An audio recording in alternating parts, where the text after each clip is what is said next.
There's something wrong with the computer. We can't get on for the live broadcast. So, we're good? You don't like those stuff. Good evening, everyone. Today is Wednesday, May 9th, 2018. I'd like to welcome everybody to this evening's City Council meeting. If we could please stand for the Pledge of Allegiance. I pledge allegiance to the flag of the United States of America and to the republic for which it stands, one nation, under God, indivisible, with liberty and justice for all. Could I have the roll call, please? Councilmember Bach? Here. Councilmember Stimmel? Here. Councilmember Williams? Present. Councilmember Valenzuela? Here. Councilmember Cerveny? Here. Mayor Thornton? Here. Thank you. Next is the consent agenda. If there's no request for any items to be removed, I have a motion to approve the consent agenda. So moved? Second. It's been moved and seconded to approve of the consent agenda. All in favor say aye. Aye. Opposed? Motion carries. Thank you, Council. I do have a few announcements and comments to make this evening.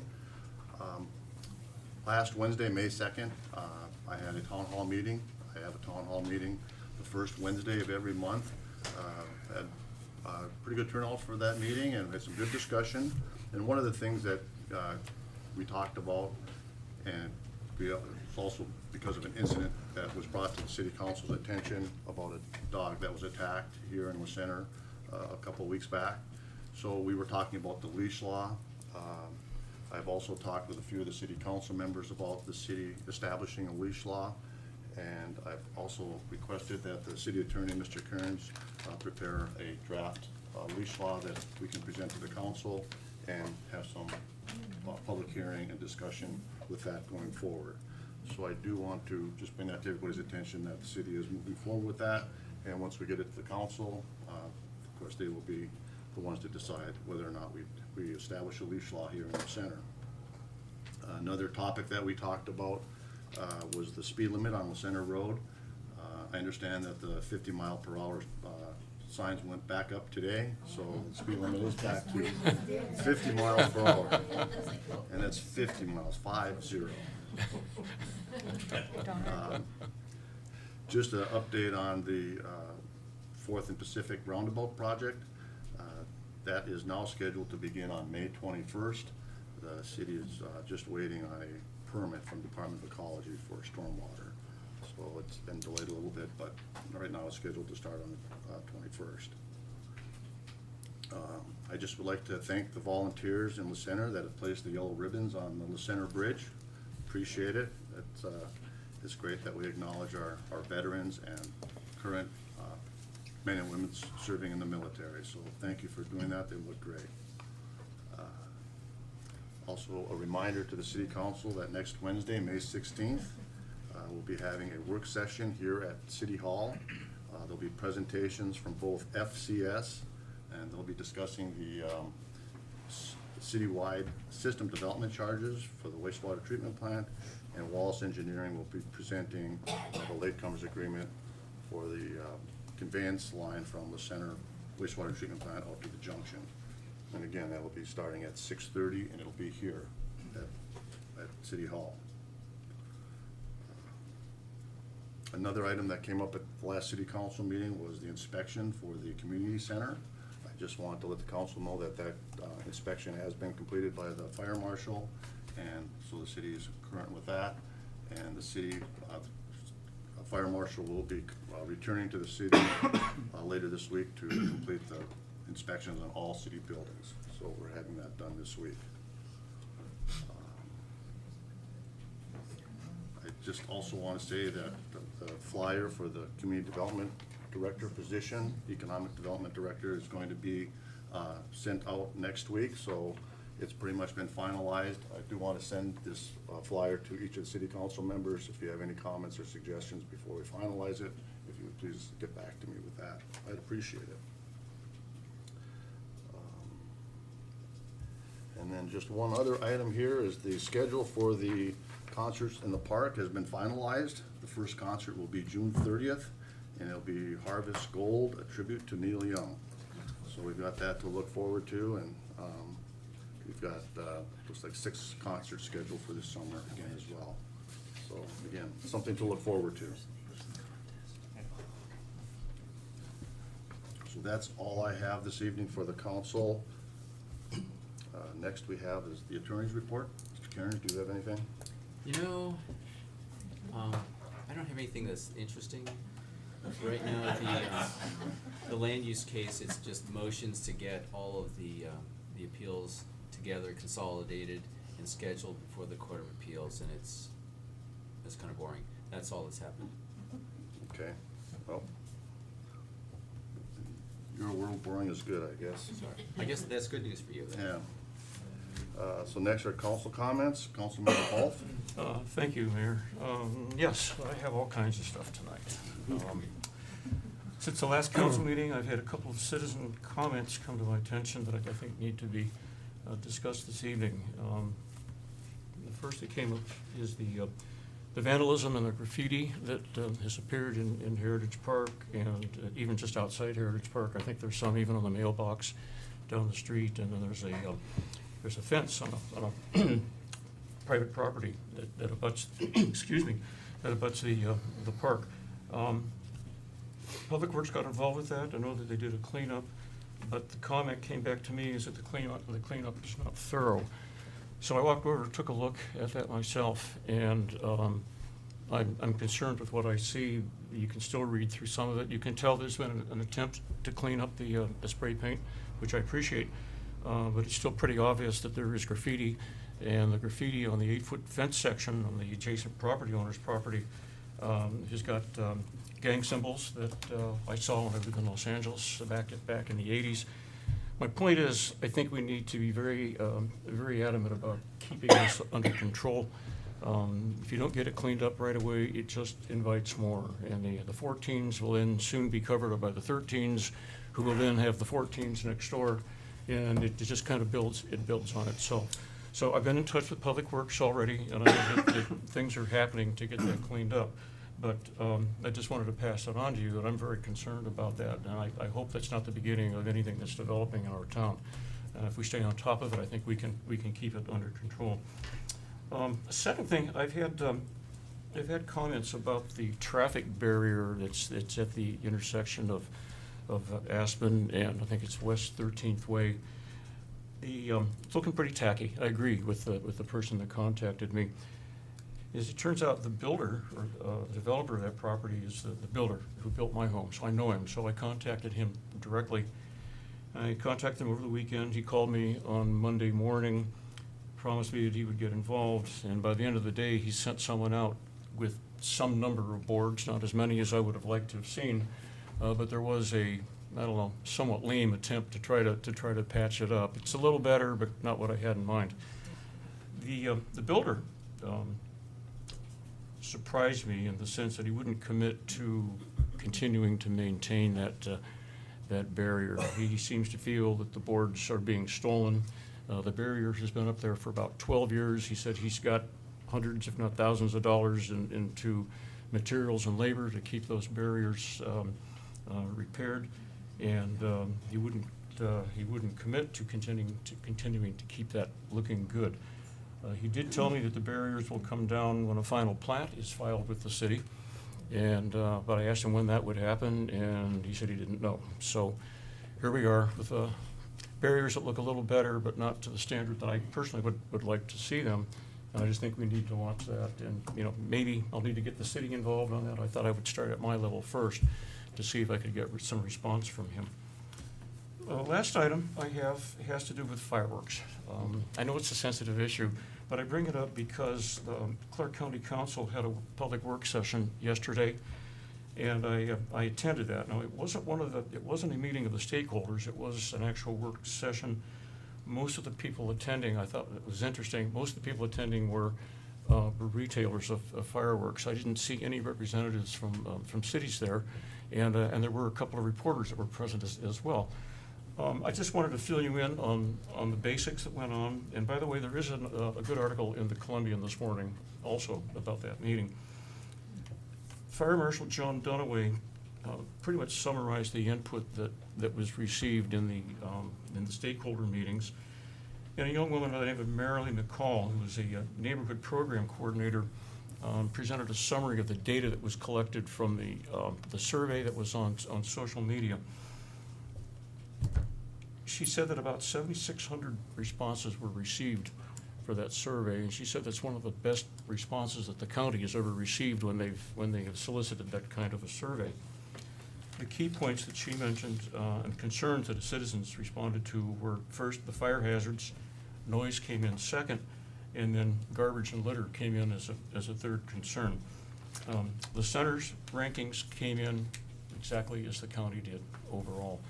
Most of the cities responded in pretty much the same way. I think there was only one exception there are two exceptions that stood out. And there were a total of 20 communities and cities that were, that survey was issued to. The key point that came up in the meeting is that the councilors listened to what the public had to say. I think from the first day, it was understood that there would be a lot of disagreement, and no one was going to pull together right away, if at all, actually.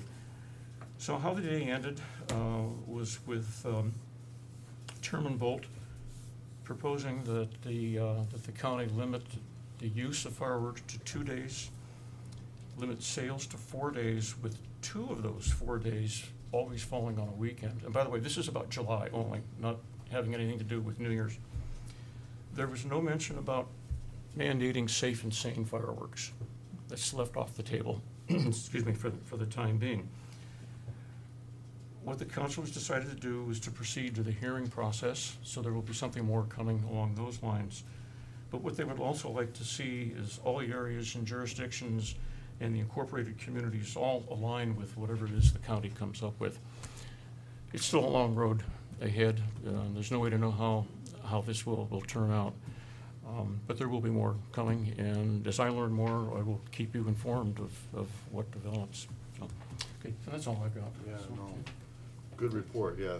Thank you for, first of all, attending the stakeholders meetings and attending with the city council, or the county council meeting last evening as well. So, yeah, this is something that's been going on for a while at the county level.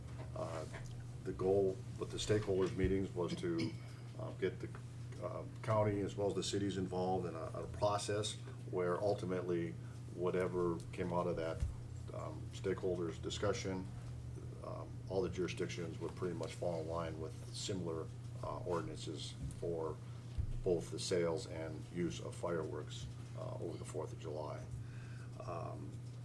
So the county has taken the lead on this. They've taken the first step. I don't know if the council here, if we want to begin to address that as well. Right now, the city's ordinance, we pretty much follow what the state RCW is for the sales and use of our fireworks. I know that Battleground had a meeting last night, and they're pretty much going to be in line more with this 4 days of sales and 2 days of use.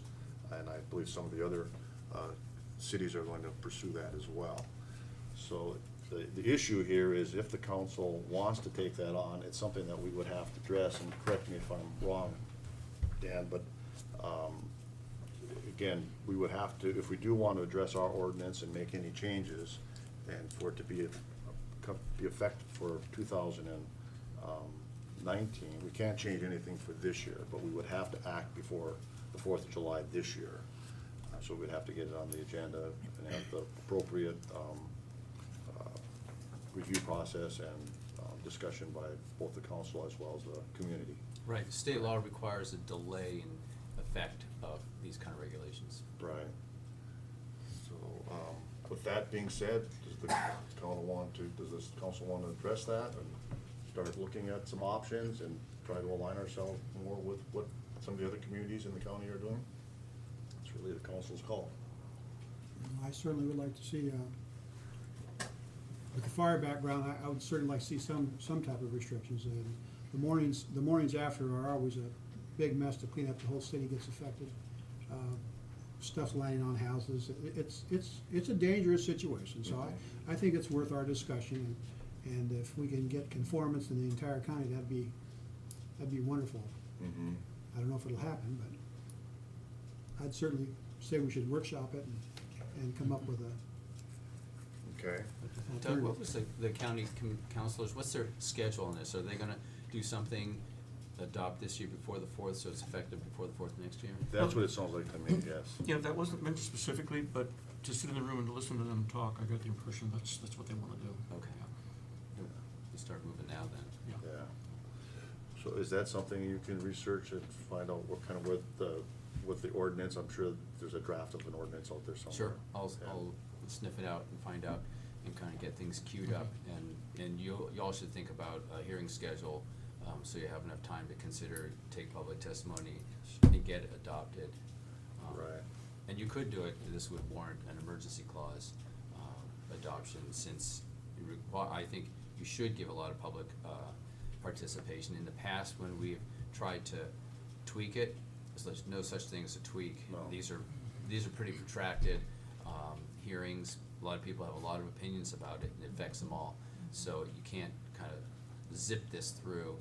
So full hearings, and then when you adopt it, you can have it take effect immediately with an emergency clause, if you want to do that. Okay, so we'll work out a schedule and have that next week, or next city council meeting. We'll bring the council up to speed as to what the process will be. Okay, very good, thank you again, Councilmember Ball. Councilmember Stimmel. Thank you, Mayor. I too attended a meeting of stakeholders who were very concerned about the discussion of fireworks. I was asked to speak to a group of 3rd and 4th grade Cub Scouts about an hour ago. How'd it go? It was great, it was awesome, it was amazing. As a question and answer about how city government works, and they chose me. What I thought was really interesting was almost all of their questions were about policemen. Really, really good questions. And we talked about funding and how we decide what we're gonna pay for and what we won't. And I asked them, just out of curiosity, how many of them have been to the National Night Out? And none of them had. And it made me kind of rethink how important that night is. My kids adore that. They adore policemen in general and firemen. And I'm wondering, is there anything we can do? Can the city host, can we look to city employees to take on some of that work and planning? Can we seek dollars from the community to not impact the police budget? Is there anything we can do to save that? We've got until the first Tuesday in August is when those are scheduled. And even if it doesn't have all the frills, play music instead of have live music. Food's pretty easy to throw Sure. together. I just wanted to throw that out there. I think it's very important. Yeah. And I'd love to see it continue. Thank you very much for bringing that up, and again, that evening is National Nights Out, so that's a night that police departments all over the country actually recognize that evening, and they basically go out into the community and interface with the community. And this year, Chief Denny is going to be addressing this here during his comments this Sure. evening, but there's some misinformation out there. The chief just changed the format this year, or the venue for doing it. We're still good, the city's still gonna do it, it's just not gonna be the same that it's been done in the last few years. The chief wants to take it back up into the community. So let's let him have his, give his report this evening, and then after that, if you have more questions and the council wants to. So I just want to stress how important I think it is to Yeah, be no, it's- held it's huge. at one location we're at a small city Uh-huh. of 3,000 people, primarily comprised of families with children. I'd hate to see some parts of the community get to have it and some not. I didn't quite get too far into my research to see what other local cities are hosting one. Maybe we could partner with other cities to move it around, share some of the burden Sure. of planning. I think it's important to be held at a city park where everyone can come in. Okay. I like the idea that you guys shared. I think that's an awesome thing too. But I really feel like that one event hosted centrally is important. Okay. All right, well, we'll just, if it's okay with you, we'll just let Yeah. the chief do that. Okay, any other comments? Baseball's winding down. If you haven't had a chance to make it down to Poly Park to check out a baseball game, The Snack Shack is run by Smokin' Franks this year. Get pulled pork, awesome cheeseburgers. You better hurry. It's winding down, so get out and see a baseball game. When is the last day? It's in May, I believe, and we're in May, so Yeah. you're quickly running out of time. Okay. All right. Thank you. Thank you. Councilmember Williams. Thank you, Mayor. Only comment I have is Chalachi Railroad will start running this weekend, and running through until Christmas, so come on out, get your Mother's Day tickets. I think I know who the conductor is on Saturday, so, nice guy. Anyway, that's all I have, Mayor. Thank you. Thank you. Councilmember Valenzuela. No comments. Councilmember Servany. No comments. Okay. Well, then we will get into staff reports. We have one report this evening from Chief Denny. Pretty much already got in the middle of your report here, so. Sorry. It's all right. All right. Mayor, council, citizens of La Center, Chief Denny, La Center Police Department. I'll go through the report. We had received 3 grants, actually put in by staff. Alice Peters is our person that puts in for the grants most of the time, so give her credit for all the work that she does on these. The La Center Police Department has been awarded 3 grants, 2 through the Washington Association of Sheriffs and Police Chiefs, and 1 through the AWC for Lexipol Police, our police manual. The WASPIC traffic grants are for a LiDAR unit and a stationary radar unit for a total of $2,966.46. And the stationary directional radar unit, which will bring directional sensing technology to traffic enforcement, while the LiDAR unit is a small, lightweight, yet powerful unit that provides superior range, fast target acquisition, and solid tracking. The AWC Lexipol Policy and Reimbursement Program grant was awarded in the amount of $1,992, and there's been a lot of staff time put into these grants, and it's very appreciative for the city, because obviously that's something that we don't have to have an additional burden on for trying to fund. So it's a nice little perk to get these grants. And we put in for all the grants that we possibly can. Unfortunately, we're not able to get a lot of grants, but we go after anything that's out there. The Med Take Back program, more than 1,450 Clark County residents handed over 4,683 pounds of unwanted medications to law enforcement and volunteers on April 28th. The Saturday Drug Take Back event offered residents in 5 different locations, which during that event, our staff actually participated in Battleground. And during the 4-hour event, 232 citizens discarded over 795 pounds of medicine. Okay? So it's a huge thing, even though most of the agencies in Clark County provide a yearly disposal site that people can turn in their meds for. So as you see, it's huge by the amount of medications that are out there. The event had 5 disposal sites, one in Kaiser Permanente, I can't even say that word, Cascade Park, Peace Health Memorial Health Center in Vancouver, and Washougal Search and Rescue locations, Skamania Sheriff's Office, and the Battleground Police Department. The pills will be incinerated by the Drug Enforcement Administration. Kaiser is recycling the plastic pills, bottles that are left behind. Unwanted medications can be disposed of year-round at several collection sites across Clark County. Unused medications should never be flushed down the toilet or dumped down the drain because they can contaminate our water systems. Okay? I think everyone knows that by now, and that's why there's such a turnout for these events. The La Center Police Department is participating in disposal location during regular business hours. The Take Back event was a community partnership between law enforcement, medical providers, substance abuse prevention groups, and local schools. In March, we had a state audit at the police department, and Danny Bowerman, our executive assistant, participated in that. And there was a mandated 3-fold audit conducted by Washington State Patrol, a 12-cycle Access business audit, a NICS audit, and Access technical audit. And this audit ensures that we are following the current FBI CJIS guidelines for handling criminal justice information. WSP is responsible for conducting triennial audits for WACIC, NCIC users to identify problems that impact system users, ensure compliance with policy, and assist in determining courses of action for any noted deficiencies. All standards originate from CGIS, security policy, which provides criminal justice agencies with a minimum set of security requirements for access to FBI, CJIS division systems and information to protect and safeguard criminal justice information. This minimum standard of security requirements ensures continuity of information protection. The essential premise of the CJIS security policy is to provide the appropriate controls to protect CGI from creating through dissemination, whether at rest or in transit.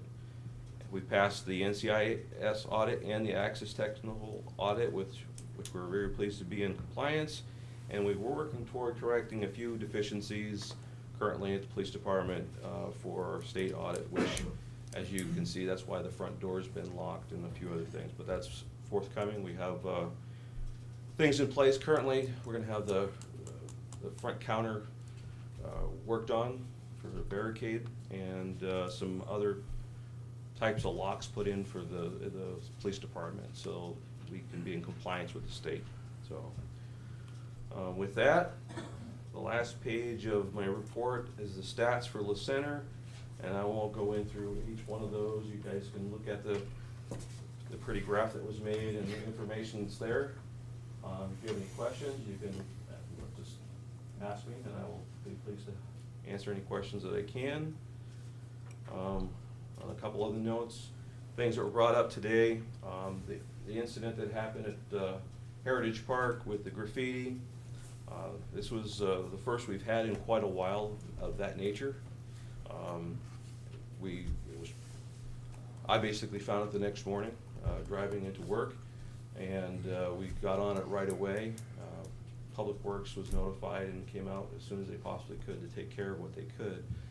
There's other things there that's utilities, box and things like that, that's utility companies should be coming out to see what they can do. There's a mailbox that obviously belongs to the Postal Service that need to correct their situation, but they were being made aware of that as well. We did canvass the area, talk to citizens and so forth to see if they heard or seen anything. Of course, they didn't, so that's unfortunate. We're hoping that the Facebook posts and things like that would generate some information. I don't believe we have hardcore gang members residing in La Center.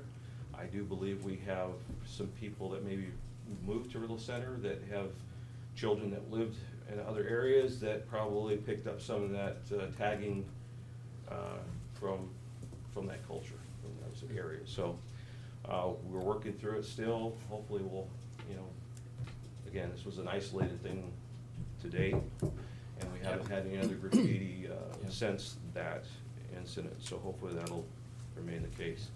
I noticed up at the, when I looked at the park, there's a trash can over by the gazebo. And the way it's turned, there's graffiti that's facing away from the street, so you have to walk around to the back to see it, and there's also a triangle that's spray painted in the same green paint. And I don't know if those items were just missed when the Public Works guys were there, or if there was a second incident. I don't know if there's any way to know the answer to that. Most likely it was missed, and they have to go back to, and talking with our Public Works supervisor, they were kind of waiting to see if we were gonna have a second event, so they could take care of it all at one time. And so they are aware of it, and we're gonna go back out and handle the situation, so. Okay, I'm gonna offer an opinion here, and that is, you have to get on it right away. You can't wait and see if it's going to be another incident. Well, like I said, they Just did. my opinion. Yeah, they you know? did for the most part, but obviously, when you're dealing with that, especially with some of the older paint that's there, then they get into a problem where they have to repaint some of the. I understand that, yeah. Yeah, so, and it doesn't quite match sometimes and all that other stuff, Yeah. so it's an unfortunate incident, and it takes a lot of hard work to clean up these Okay. things, these sites and so. Ask your opinion on this one. In the case of the fence, and now it's the homeowner's responsibility, or does that fall under the responsibility of the homeowners association? I don't know the answer to that. But what would you recommend we do to get that homeowner to get that graffiti off that fence. Well, the problem is the city can't go and take responsibility for that. I know. Because it's our liability then, right, if we start Yeah. doing those types of things. So, all we can do is, try to coordinate with the homeowner and hope, persuade them to take care of the situation as fast as we can and provide them any support that we can in cleaning that up. If he requests something and waived, the liability, there might be an option. There is some programs out there, through the county and things for graffiti or abatement.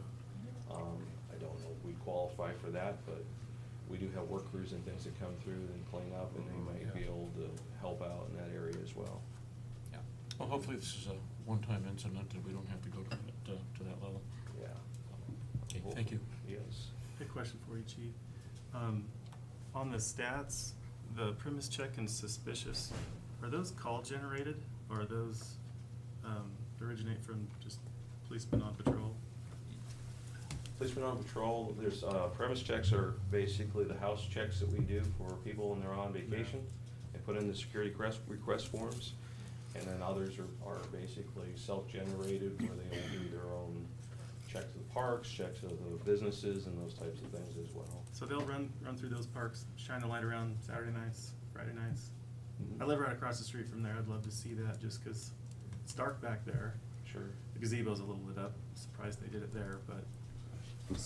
Well, they Where make it do a point to check the parks because we've had problems in the past with the restrooms being, the locks, doors not being secured and things like that. So they go through the parks, do a walkthrough and check the restroom facilities and things like that. Okay.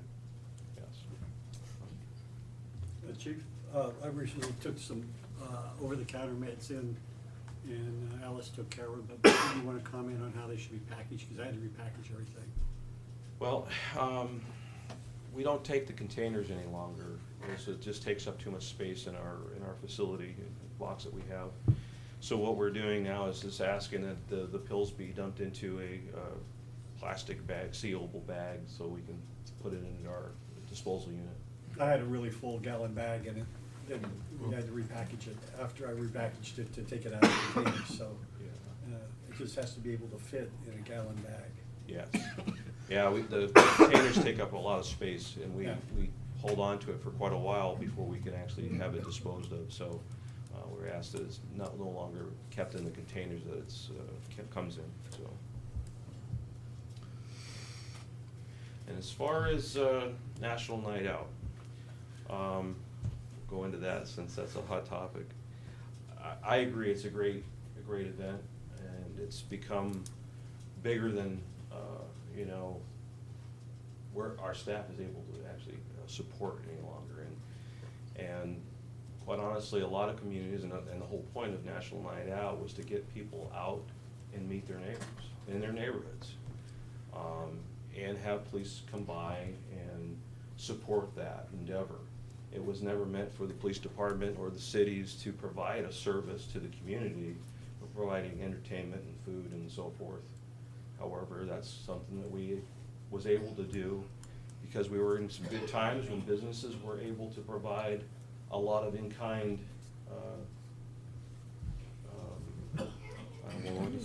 donations, yes. And unfortunately, with serving 700-800 people, even 1,000 people that we are getting up to now, those businesses are no longer being able to support that kind of a large event. And we're not able to provide that kind of money to support that kind of event. So it would be easier to break up the events into the various parks, the various communities somehow.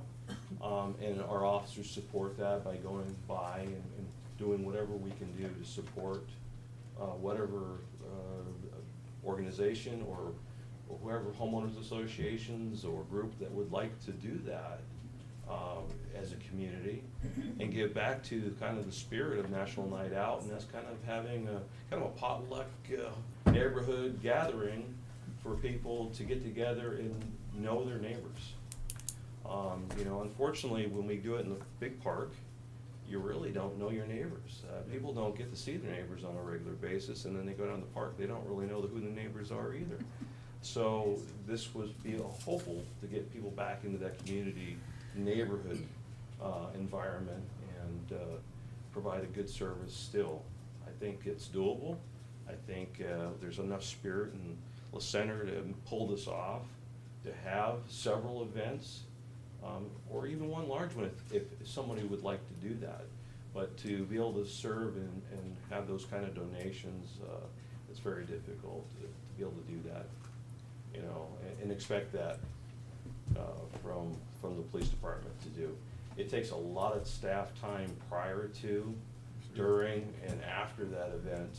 And not only with police department time, but public work time that's generated, because we ask them to do a lot and we bring a lot of things out to the park to set up, especially now that we're bringing the Black Pearls in, and you know, we had all the gazebos set up for different people, plus the, you know, entertainment for with Tim Hopkins coming and all that. He comes a long way to do that event. So again, it's a great thing. I'd love to be able to continue to do it, but I think maybe more kids would show up in the communities with their parents in the smaller parks and be able to provide some, you know, things at that smaller level. You know, it's a little bit more doable. People could 30 or 40 people show up. You could have a barbecue right there in the city parks, serving less people that way. So, yeah. So if there's any more questions about National Night Out, I'd be happy to. But that was not the city's doing. That was our doing. We talked about it as a staff, and just, I mean, there was just no way that we could make it happen. And again, it was mainly because we could not and can't expect right now in the hard times the businesses are having to ask them for, you know, any more than they've been giving. And we don't know when we're doing an event like this how many people are going to show up. That's kind of the biggest problem. You know, you expect 700-800 people and 1,000 show up. You know, and you have to ramp up for that. So that's a lot of extra stuff to have to provide for. So. Are there any model neighborhood organizing forums or platforms that you could get to on internet or whatever that would show somebody how to organize a neighborhood thing if you're? National Night Out has a very good website, and they have a lot of information on there to how to organize the event and that type of thing. I know I've reached out to all the other communities around, and of course Vancouver being as large as it is, that's how they've been doing it for years. It's in various communities throughout Vancouver. The police department gets, you know, the chiefs and command staff get split up, and they attend, you know, events in various parts of the city, a couple hours here and there, to provide support to their groups that put them on. So yes, there is So there's a information. website that you could put in the sewer bill or online or something that would give people a chance to take a look at and see if they want to do something. Yeah, and I believe on the Facebook page, there was the announcement, and there is a link that is also attached to that for National Night Out. And if you'll click on the link, it'll take you to their website. Just natw.org. Yeah. Good. Yeah. So, Okay. yeah. Great. Any other questions for the chief? Okay, chief, thank you very You're much. welcome. Great Thank you. report. Thank you. Appreciate it. Next on the agenda, we have citizens' public comment. If anyone would like to address the council, please step up to the podium and give us your name, address, and if you would limit your comments to 3 minutes.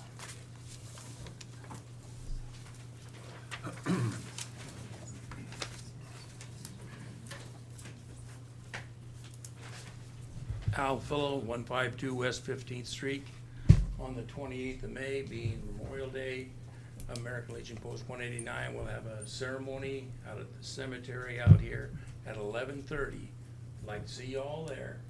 You know, as we put on a pretty good dog and pony show, and hope to see you all there, and you'll hear the same thing in 2 weeks. Thank you. Thank you. Thank you.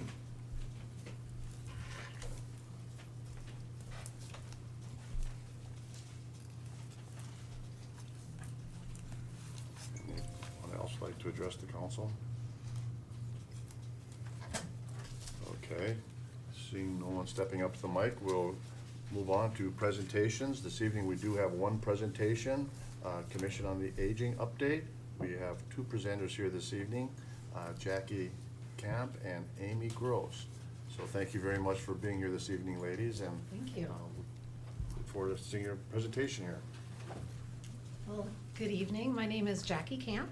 I'm a planner with Clark County Community Planning, and I staff the Commission on Aging. And we're here before you to give our annual update from 2017 on what the commission was working on and things that they found during their topic study, which I'll get more into. And what we're trying to do is every year come back to all the cities and let you know what they've been researching and the things that they've been finding as they research these specific topics that are related to our aging population.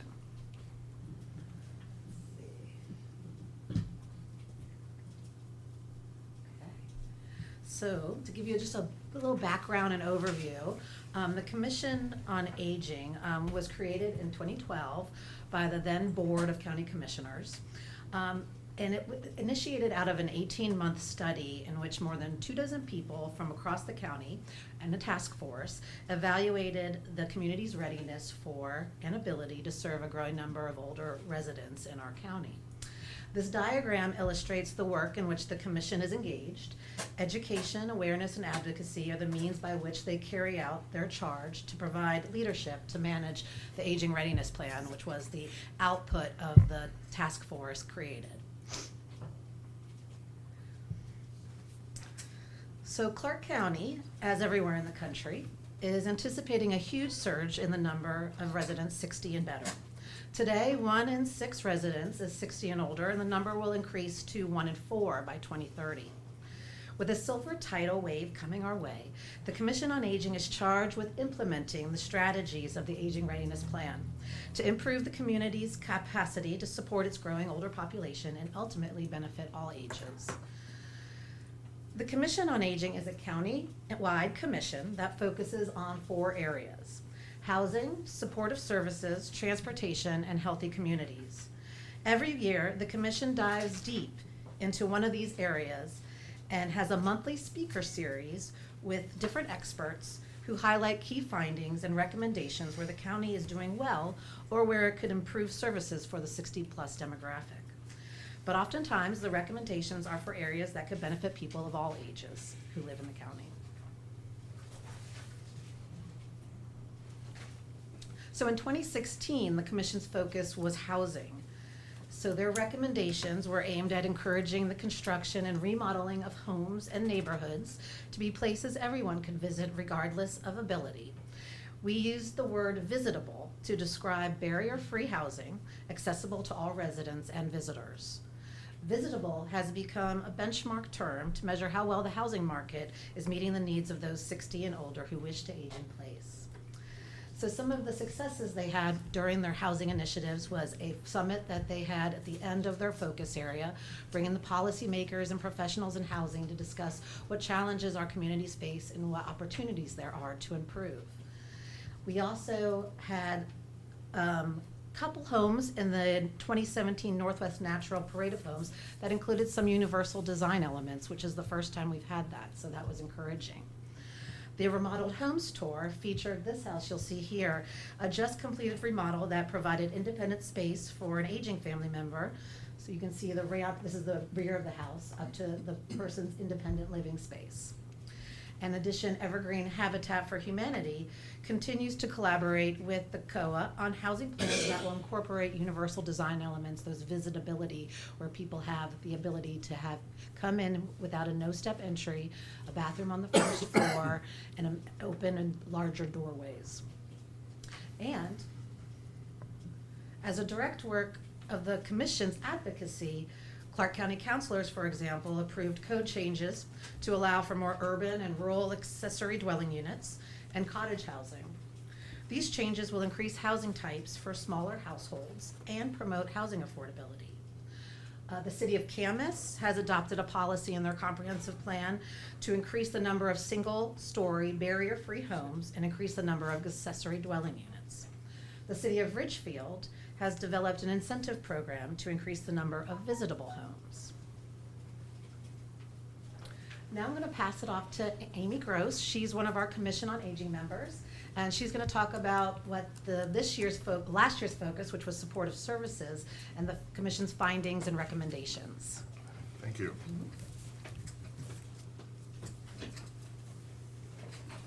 Thank you and good evening. I am a commissioner on the Clark County Commission on Aging. I'm in my second year of a 3-year term, and in the second year, we did look at, focused on supportive services.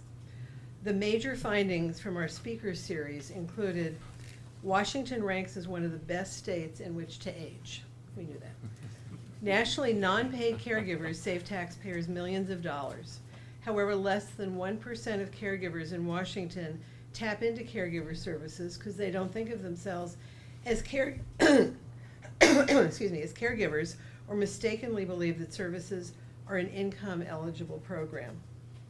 Clark County has the 3rd highest number of unpaid family caregivers in the state.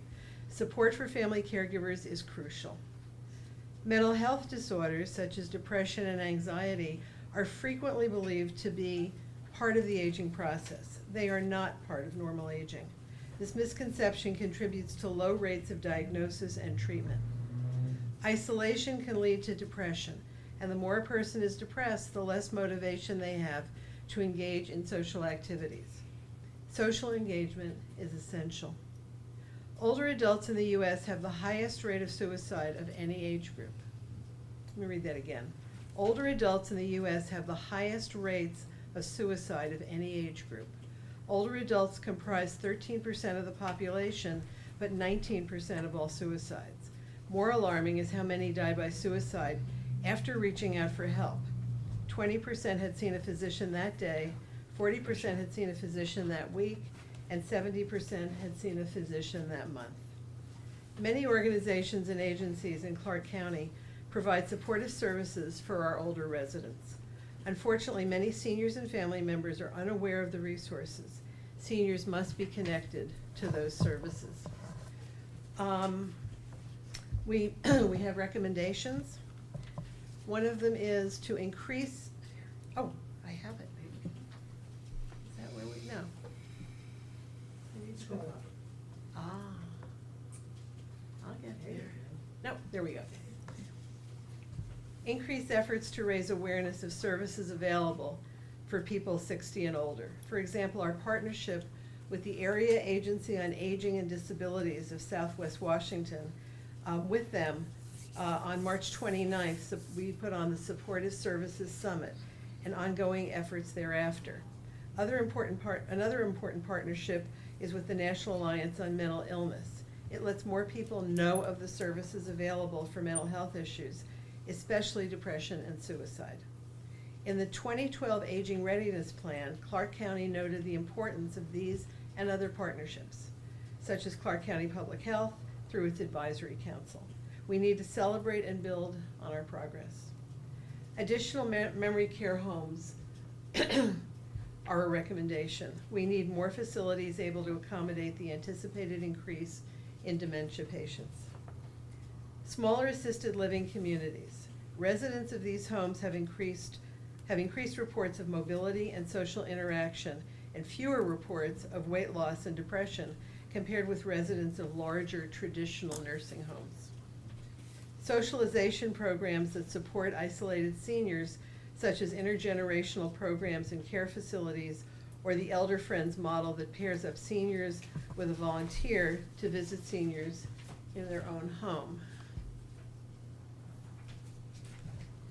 And we suggest that the Clark County Sheriff's Office assign a deputy to the Elder Justice Center team. Our highest attended meeting, education meeting this year, was the one where elder abuse was the topic. Since the Clark County Elder Abuse Center opened in 2011, it has provided our community a place to report abuse, neglect, and exploitation of vulnerable adults. We would like to see its services enhanced. On March 29th, the Clark County Commission on Aging and the Area Agency on Aging and Disabilities of Southwest Washington hosted along with Clark College a summit on supportive services for successful aging in place. The goal was to bring community leaders together to discuss how we can better provide a community of care to help county residents age well.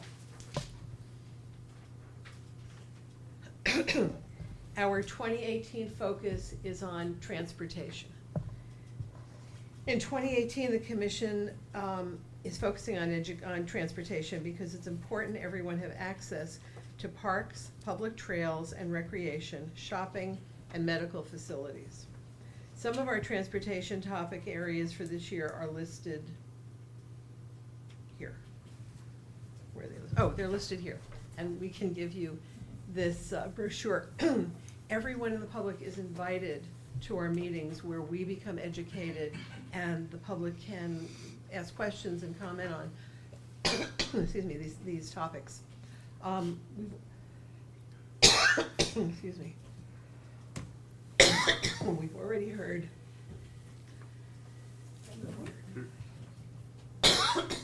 I'm fairly new to Clark County and apparently I'm allergic to everything. Me too. It's that time of year. We heard from the CEO of Caltrans. Our next talk is on alternatives to driving with community transit, and you're all welcome to attend anytime. It's the third, let me stay with this, thank you so much. The third Tuesday of every month at 4:30? 4:30. And we're gonna leave these for you so you can see what each presentation will be. We will gather information that will include a variety of transportation options for people of all ages, abilities, and incomes. We know transportation options raise or limit the ability of people, especially those 60 and over, to connect with others and maintain independence. Please join us at our monthly meetings as we discuss these topics and work toward creating a more livable community for all. Any comments or questions? Thank you. Thank you very much. Great report, Thanks thank you for very coming out. much, we Appreciate it. appreciate you coming to our meeting, yep.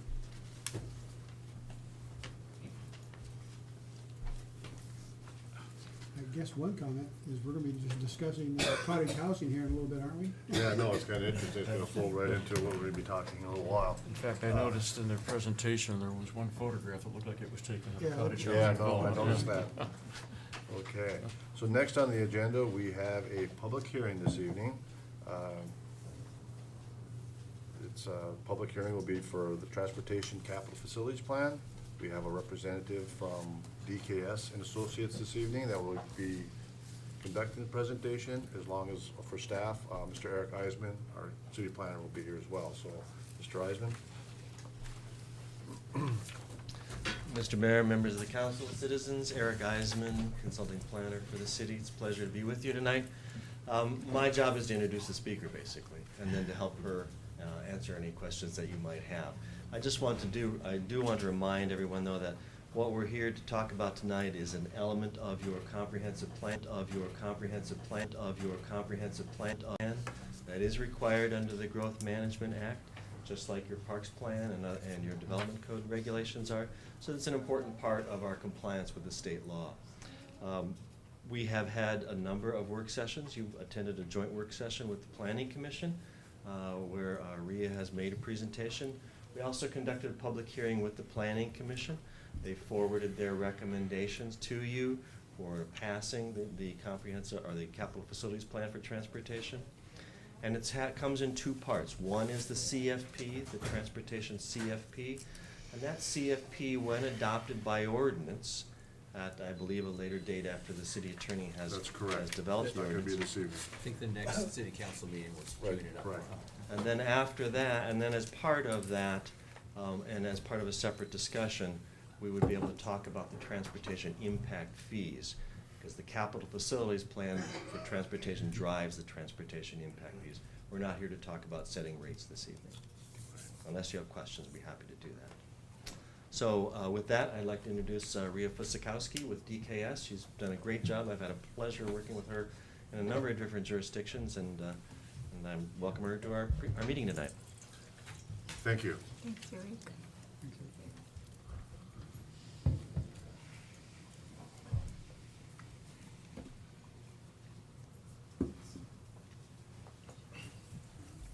Not sure which one is the slip you want to do, or is it the No, PowerPoint? that's the document, Okay. just the PowerPoint. I will not go through all 60 Yeah. pages of the document. Sorry. Yeah, That's it? yeah. Okay. Intro, right, intro, right. Right, thank you everyone for having me tonight. Thank you, Eric, for a very nice introduction. So I do have a presentation tonight. It is the same one that I gave with the Planning Commission. I'm gonna go through it. Of course, if you have any questions, just stop me and ask. I'll try to keep it interesting but brief. And you do have a copy, right, of both the draft plan and the presentation? And the package, yes. Okay, just wanna make sure. Okay, so with that, so you may be wondering, why are we updating your capital facility plan? You do have one today. Well, there are some new Washington State Growth Management Act requirements that we need to address. As you have already done with some of your other elements of your comprehensive plan, we need to do that for transportation as well. So we make sure that those are addressed in the new plan. You've also had some significant development. You've had your improvements to I-5. The last CFP did not have the interchange improvements. You have a nice new interchange, and also the casino and some other things have happened on the other side, so we want to make sure that those types of development are reflected in the plan. We also wanted to extend the planning year out from the year 2024 to 2036. It needs to be a 20-year plan. The year 2024 really doesn't seem that far away anymore, being 2018, you know, that's just around the corner. So we want to make sure you have your long-range plan in place.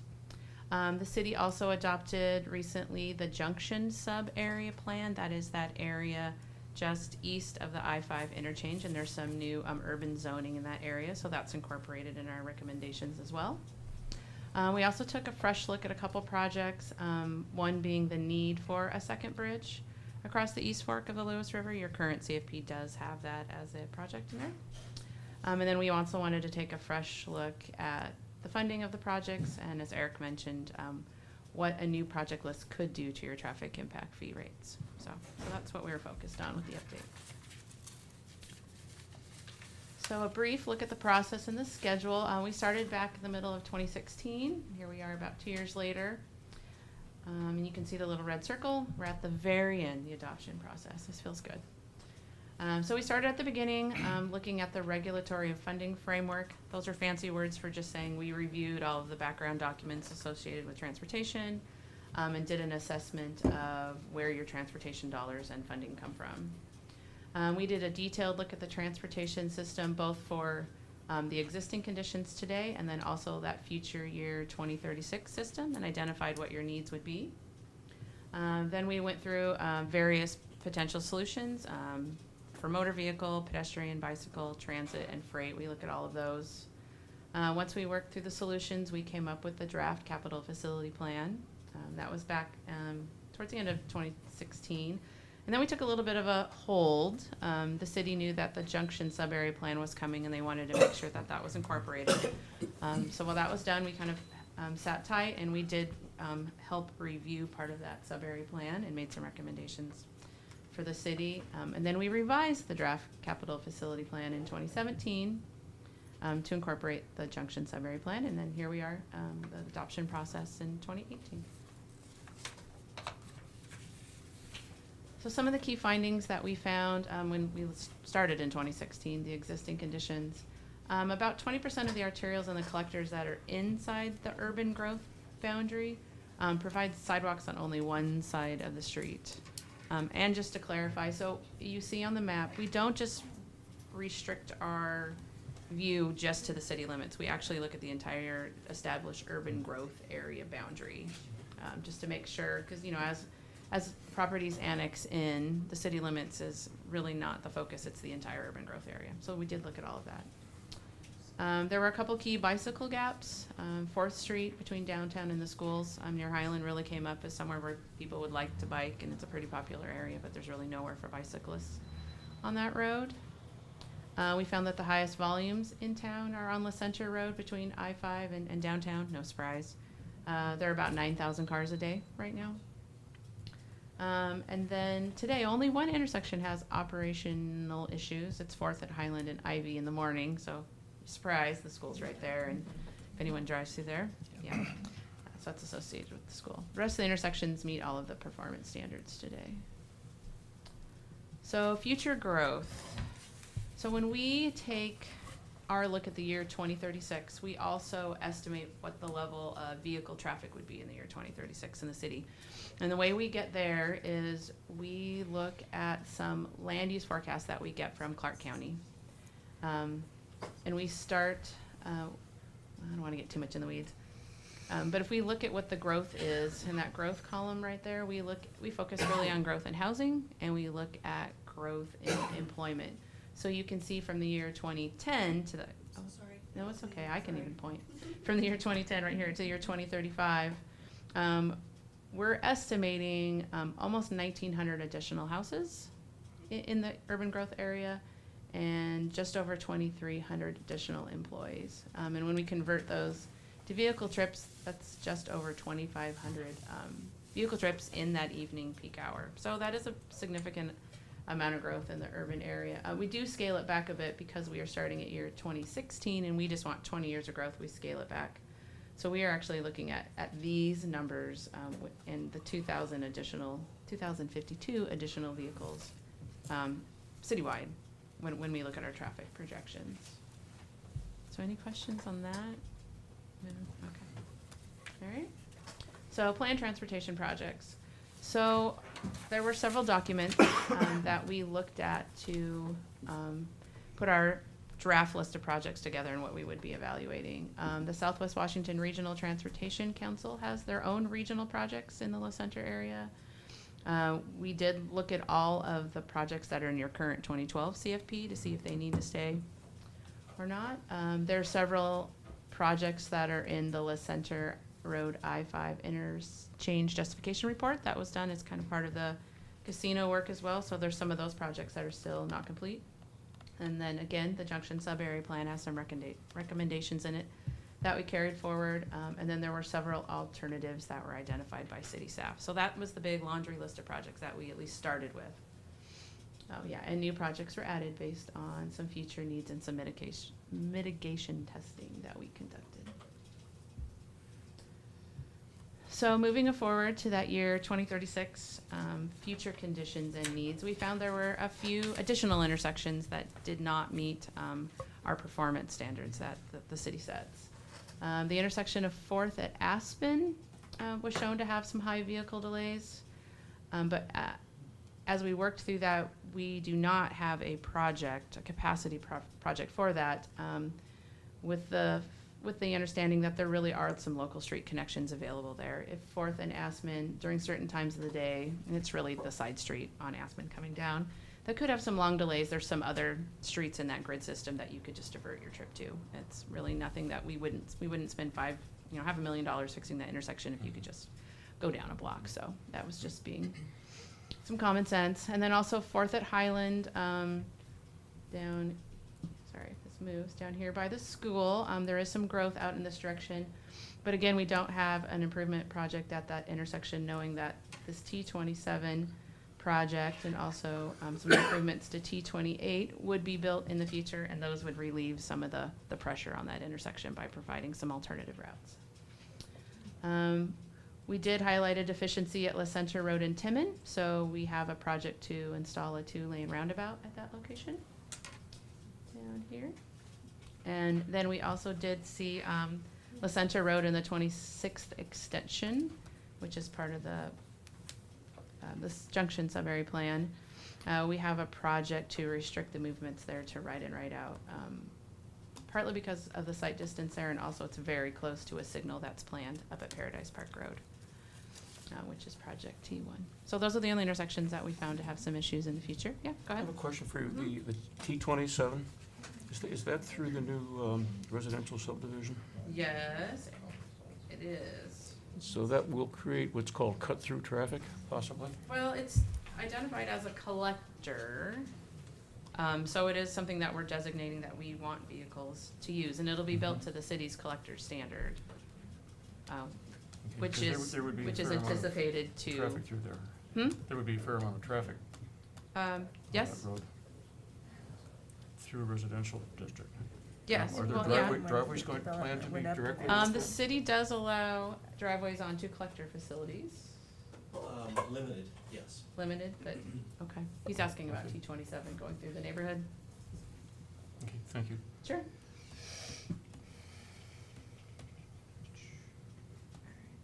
I imagine more would go down T28. Well, we're hoping once everything is built, traffic should hopefully balance out, different Drivers neighborhoods tend to will. go for the shortest route. Well, I know, but hopefully if there's, houses here, this is shorter and, yeah, let's see. So, 2036 future conditions. So we also looked at some roadway needs and some trail needs. La Center Road, we found needs to be widened to a 4 or 5 lane facility from Paradise Park Road to 4th Avenue downtown as a principal arterial. And that would include widening the bridge here. So it would be from 4th all the way out to the interchange.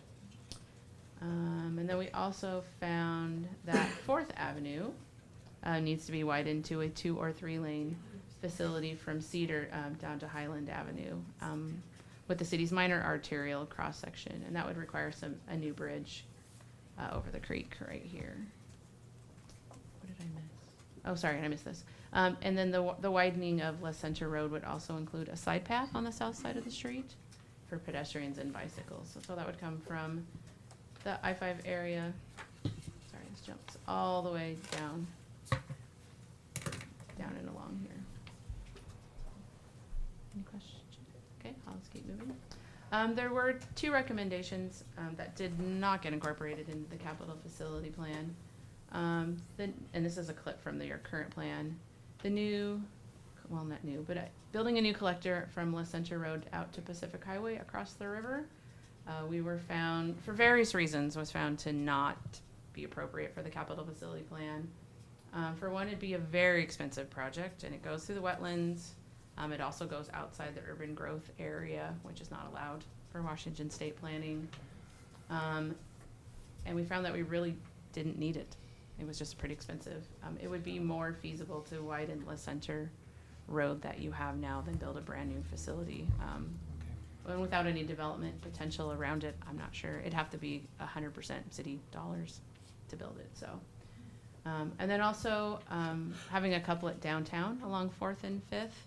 Again, that's something that we really didn't find the traffic demands downtown needed an expensive project like that. Your downtown's pretty nice the way it is, so that's not in the plan. So with that, there are quite a few projects on the project list, but I wanted to pull out 2 subsets of projects to highlight. First is the 6-year capital improvement plan. So this is the subset of projects that we have identified would likely be completed in the next 6 years, or you could consider these short-term projects. And as you can see, there's various different funding sources for these. Like for example, the improvements of a traffic signal at La Center Road, Paradise Park Road is something that was identified in the IJR and something that would come from the tribe. And that's on the list, and we consider that funded. It would happen as needed. There's a couple other projects on here. As you know, the roundabout's happening at Pacific Highway and 4th Street. Isn't that this month? We'll start seeing some digging. So again, that's shown as funded. And then some of the other projects, for various reasons, were determined to be short-term. Either there's a short-term need, or we know it's close to where we're thinking development's gonna happen sooner than later. And then my second set of projects are the TIF eligible projects. So we can talk a little bit about traffic impact fees. These are the projects that inform what that rate could be. So TIF eligible projects need to be based on growth. The need needs to be based on growth. It cannot be an existing deficiency. And correct me if I'm wrong, Eric, but they need to be motor vehicle projects, correct? The TIF projects? Yes, TIF Must be projects. well, you can include planning projects, you can include transportation projects. We handle the parks and trails through a separate Okay.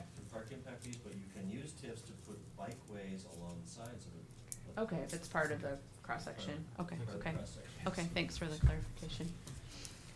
So these are projects, and some of them are short-term, you'll see the timing here. A few of them are on that 6-year CIP, a few of them are long-term. These are the projects that, and this list has changed quite a bit as we've gone through public meetings and work sessions with Planning Commission and City Council, and comments from the public and staff. These are the projects that are strategic in nature, likely to be needed because of the growth that is coming, and projects that the city felt as they're collecting the TIF fees, these are the projects that need to happen first with those dollars. Now, we can't include every project in the CFP on this, or your fee would be astronomical.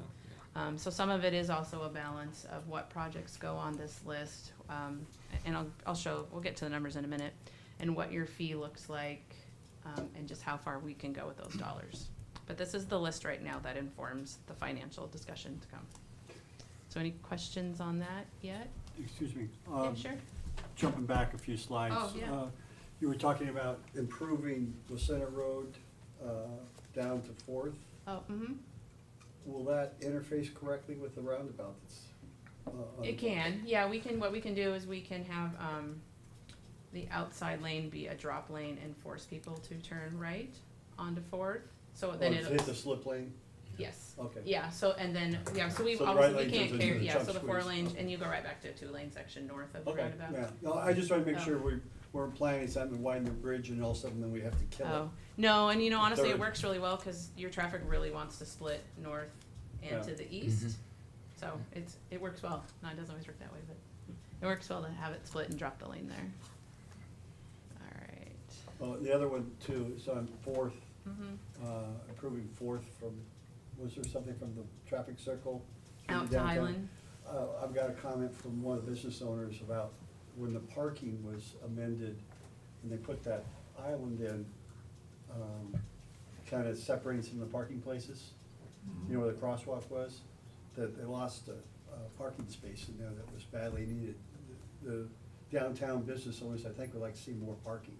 I mean, granted, it takes real estate, where are we gonna get Sure. it from? Yeah, and I would say, this is pretty high level. We haven't figured out all those details. Yeah. We really just know that we need the capacity and the sidewalks and the bike lanes to Yeah. get there, but before anything like that was implemented, the city would do a detailed corridor study and come up with concepts and look at parking. Obviously is a big deal downtown, and Mhm. maybe if they can get the real estate and the right of way, they could net some additional parking to the east, I would guess. Okay, thank you. What, of these on the list here, what are the priorities that were discussed at planning? Oh. Is one, one over the other? Are these listed in sequence as to how they're gonna be, Nope, Park, I they're didn't think so. listed in the Okay. ID numbers as east to west, just on the map. No, so there's really no, other than there's the timing, as if it's on the CFP or not. But as far as the TIF, no, a lot of them are really gonna have to happen, I wanna say organically, if one part of the city grows more and you maybe need it there sooner, or some development comes in and they end up building part of a collector, and then maybe the city could use the TIF fees to build the other side of the street. But it's really hard to know where development's gonna come and where those opportunities are gonna be. So a lot of it's gonna be the city deciding where best to spend the dollars. So with that, so we did do a review of transportation funding for the city. The current sources over the past 5 years, the state does collect the fuel tax, your portion of the fuel tax, and that ends up being about $60,000 a year. However, the city uses that exclusively for maintenance. So no capital projects with that. The city has won several grants, and there was one general fund transfer over the last 5 years. So that's why this shows such a big number, $470,000 per year. And Jeff described it as, there was one general fund transfer that helped complete a capital project. Just one. So normally it wouldn't be this high. And then, as we've talked about, the traffic impact fees, which fluctuate year to year depending on how much development that you have. Because of course, there's a fee for each household or other development that comes in. So with that, if we take a look at the traffic impact fee rates, and looking at what could be collected over the next 20 years, it's pretty simple math. What we do is we just take The cost of those TIF eligible projects that were on that list I show you, they're just over $15 million. And we divide by those new trips that I had mentioned earlier. There's gonna be a growth of 2,052 trips over the next 20 year in the PM peak hour. It comes to $7,561. So that would be if we wanted to have 100% of that TIF eligible list be funded by TIFs.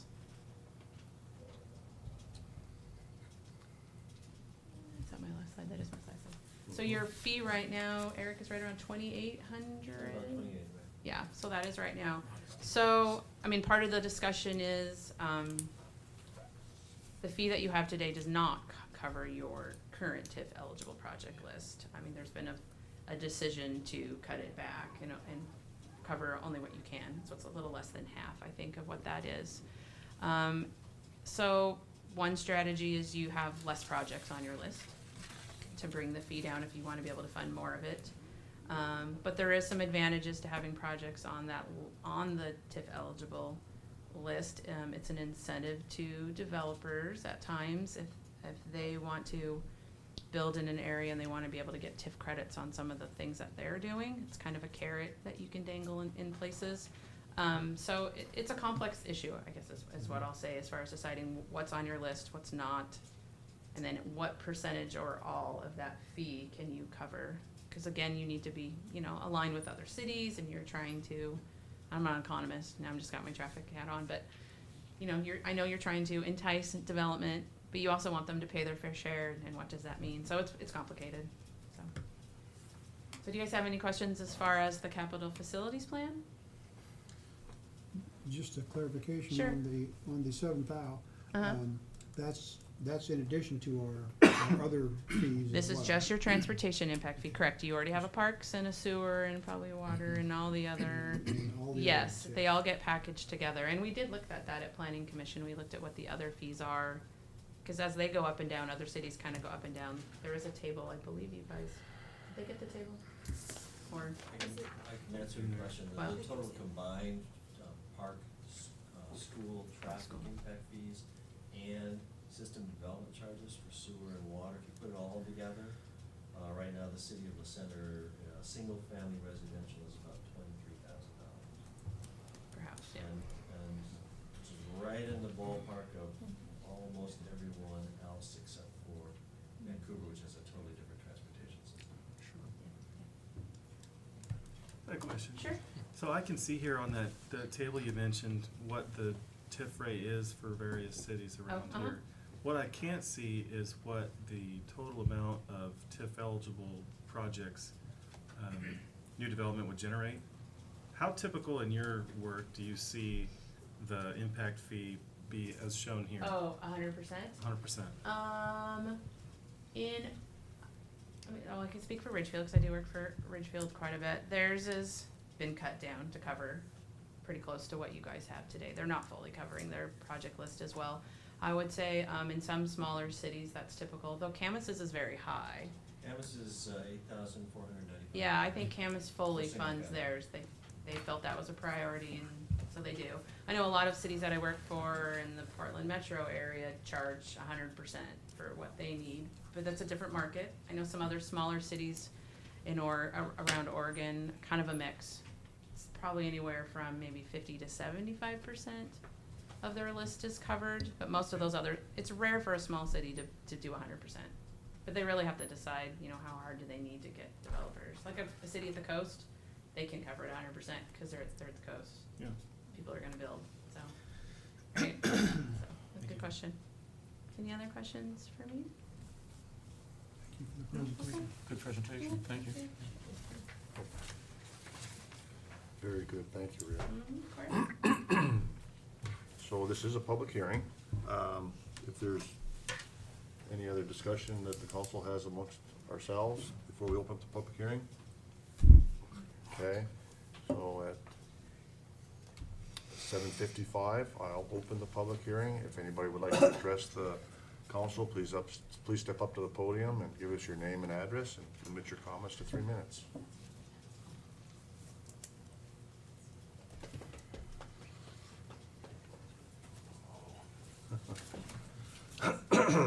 subject needs just a little love. Morgan Wentworth, 192 Maple Lane, Woodland. One thing that I did notice on one of the projects there, the realignment of Fifth and Aspen intersection, my brain might be failing me a little bit, but it seems like originally that was kind of intended as in relation to doing a couplet with the two-way traffic, and so I'm just a little bit interested in that. Yeah, please.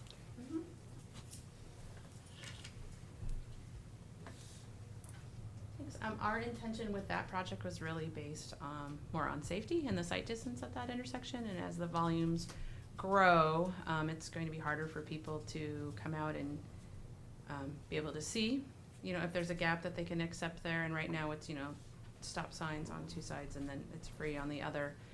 And it's pretty difficult to see at times, so it's really safety driven for the most part, just as the volumes grow. It would be nice if that intersection aligned. It's offset enough that it could become an issue. So, Okay. yeah. Yep. Sure. All right, very good, thank you.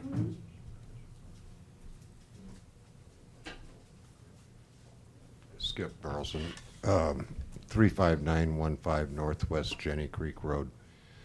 I just have a couple of questions. On the intersection, my question is this: when this is adopted, does that set the projects, one of the projects that's listed there is the signalization there at La Center Road and Paradise Park Road. Does that become, I understand it, blah, blah, blah, it's been funded. Correct. But does it, then is signalization,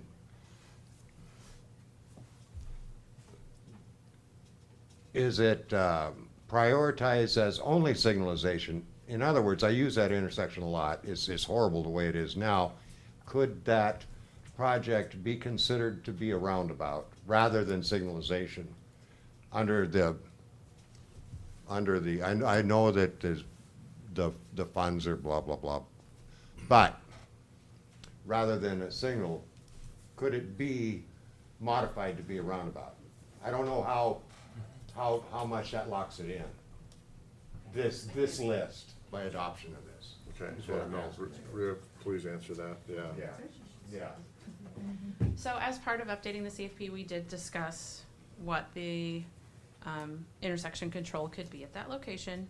And it was determined that we're gonna keep it as a traffic signal. That's was in the interchange justification report, and that has the least amount of right-of-way impact at that location. If it did become a roundabout, the cost would be a lot more than what's currently funded by the tribe. So adding the roundabout added some wrinkles as far as, for one, no one had done any traffic work, detailed traffic work on it, but also the funding that's in place would get messed up a little bit, and also a lot of additional right-of-way would be needed. So the direction was to just keep it the signal as it is planned. So I would say it's kind of already set as a signal, because that's what came out of the interchange justification report. And we didn't find any compelling evidence to change, I guess, what's already been determined as the plan at that location. So we're reflecting what had come out of the previous work. Did you Sure. consider any possibility of the traffic backing up at peak time, backing up onto the current roundabout? Yeah, we did look at queuing. They're far enough apart, and yeah, it should be fine. So we didn't find an issue with that. Because, yeah, we're very cautious of having. Through 2036? Through year 2036, yeah. Okay. Yeah. Yeah, it's mostly through trips, for a lot Also in of that city, through. didn't they, what's one of the issues that another roundabout there would be actually too close to one another? That I don't know, but I don't think they'd be too close. You can have roundabouts pretty close. Okay. But- I remember hearing something and I just wanted Yeah. to get a clarification. Okay. Okay, very good. Thank you.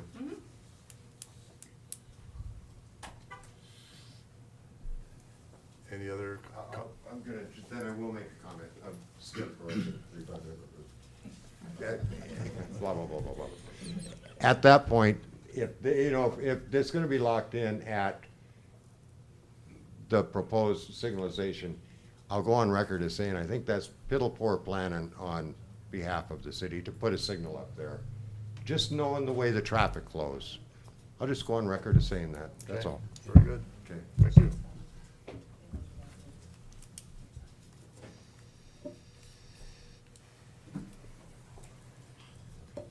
Larry Luton, 1109 West C Avenue, La Center. I just have a question. Originally, I thought they weren't going to put a roundabout because they couldn't secure enough land, that there was right-of-way or property. Now, to me, correct me if I'm wrong, it sounds like the tribe's saying, oh, we're writing the check, so we're going to put in the cheapest thing, which is signals. And that's going to give La Center their first stoplight. I mean, sure, that's got history in it for some way, but I don't think La Center's ready for city stoplights, guys and ladies. Thank you. Thank you. Okay, seeing no one else stepping up to the podium at 8:01, I will close the public hearing. Again, there will be no action taken this evening on this. The ordinance will be presented to the council. The ordinance and resolution will be proposed Right, so there'll be next an meeting. ordinance to adopt the new CFP, and I'll draft a resolution on the impact fee, and I'll leave the amount blank. So between now and then, and this should be queued up for the next meeting, between now and then, think about how much, whether to have and how much of a haircut on the fully funded impact fee you would consider. I'll just leave it blank, and you can decide it at the meeting when you are presented with the resolution. Very good. Okay, if there's no other discussion?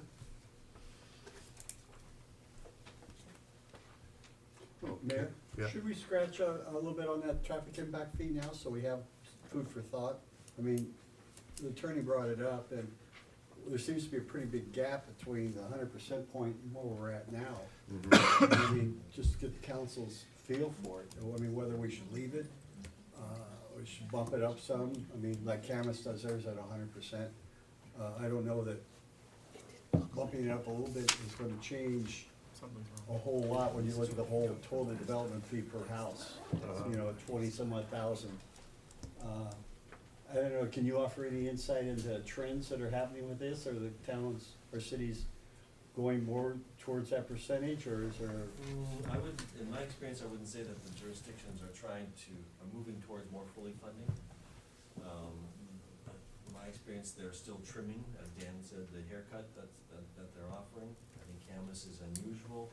On the other end, Woodland is an example of a city that's woefully underfunding perhaps its traffic needs in order to keep those prices down. Then they've got some serious traffic problems in Woodland too. I mean, they've just got that bottleneck downtown that needs fixing, but that's a major undercrossing and jacking the freeway up to make it work, you know. There are ways to tweak this TIF conversation by adding or subtracting projects from the list, from your CFP priority list, your TIF list. But that's a separate conversation from Mhm. whether or not you want to fully fund it. But I don't see most jurisdictions going that way.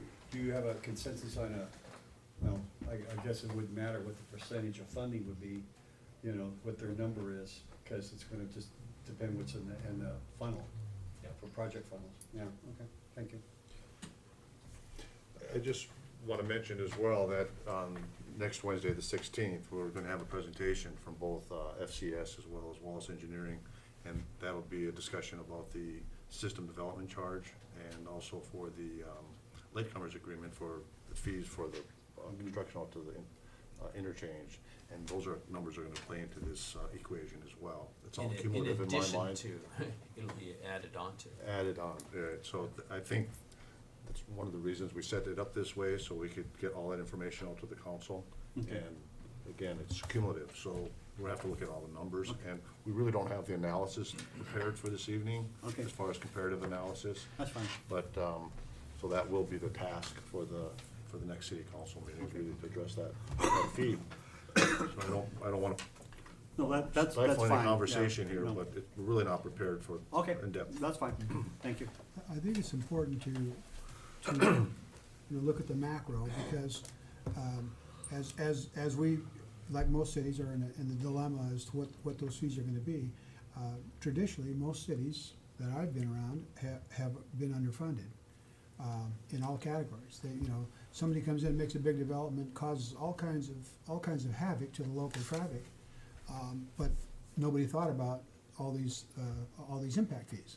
You know, so that set of, that block of development affects the entire city from now until eternity, yet nobody ever thought about that before. So I do think that city planners are thinking more macro. Well, what about these impacts? So it is a balancing that's gonna have to take place, but, you know, just, we need to look at the macro and come up with a number that's workable, and like I say, the disadvantage of cutting projects off is then the new developer may not get the Exactly. SDC charge offsets. So there's just a lot of aspects that, again, you know, it's never as simple as it looks. So we do definitely need a dialogue about this and see what that final number is and how we have to balance the macro versus the micro as far as each development and their impacts. And pretty soon you have a whole neighborhood, and then you have arterial streets that have to be redeveloped. You have to have lighting. I mean, it just goes on and on and on. And it, you know, it becomes very, very difficult to try to manage that from a city council perspective. Yep, absolutely. Thank you for that.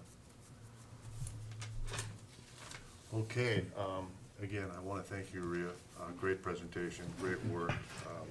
You've been helping the city with this for a long time now, and I know the planning commission has always enjoyed your presentations as well, so, thank you.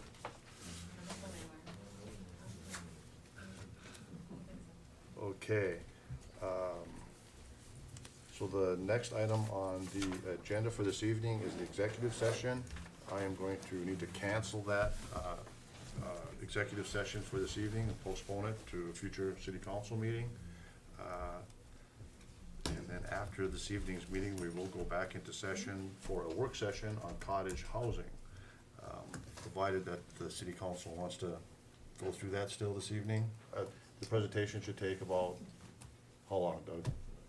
Depends on how much discussion we have. Yeah, probably about 45 minutes, maybe? I don't think it would be any more than that. Any more than that, so we're looking at, we'll take a 5-minute break and then we'll be out of here sometime around 9 o'clock. You good with that? Sure. Okay. What's that? Oh, no, nothing. Chief said something. Okay. Needs to add to the TIF fund. Okay. So, with that, could I have a motion for adjournment? Move to adjourn. I'll second that. It's been moved and seconded to adjourn. All in favor, say aye. Aye. Opposed? Motion carries. Thank you, council. We'll reconvene here about 8:15. Thanks, Dan. Thanks for coming, Morgan. Nobody's staying? Are you coming back with popcorn?